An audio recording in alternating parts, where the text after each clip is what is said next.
Pharmacists are doing a ton behind the counter beyond just putting pills in a bottle. They double check that a prescription is for the right dose or appropriate for you and your disease. They check to make sure that the prescription is okay and mixes okay with the other medications that you're taking. They provide vaccines like the flu shot and provide information and recommendations about your medications. Pharmacists are the last line of defense against the 4 million negative medication-related events that occur yearly. Pharmacists are doing all these remarkable things, but with incredible strain in the workplace.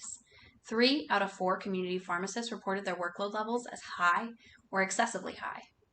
This is because they're often working for 13 to 14 hours long shifts at a time, often standing, and often without breaks, even for lunch.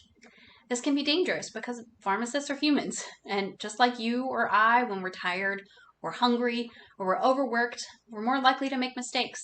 From other professionals, we know that when individuals work in these conditions, they're more likely to be injured on the job, make an error, or even fall asleep when driving home. My research is the first step to solving this problem.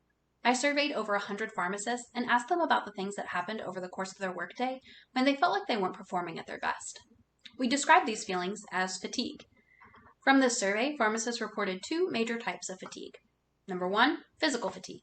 Things like tiredness, headaches, back pain, just generally decreased energy. And number 2, mental fatigue. Things like increased irritability, lack of motivation, taking longer to complete tasks, and just plain forgetfulness. Pharmacists told me that while they were working, they found it hard to go above and beyond for their patients because they were so drained or foggy from their long and exhausting shifts. The survey is just step 1, though. In order to create solutions for this pharmacist fatigue problem, we first have to have a clear understanding of what's going on and a reliable way to measure it. You can't know if your solution is working if you don't know where you started.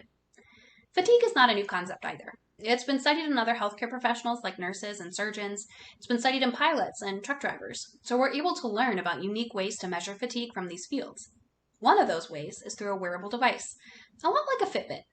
It captures wrist movement and sleep-wake cycles to calculate how fatigued someone is at any given moment.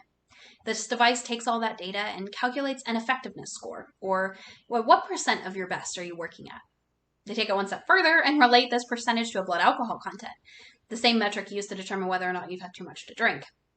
So we're using this cool technology, we're using surveys to try and understand what's going on behind the counter, to take a look at pharmacists' well-being and ultimately safety. The next step, though, is to take action. Whether it's mandating breaks, adding extra staff, or even just shortening pharmacist shifts, we owe it to our pharmacists and to you, their patients, to ensure they have the best possible prescription for safety.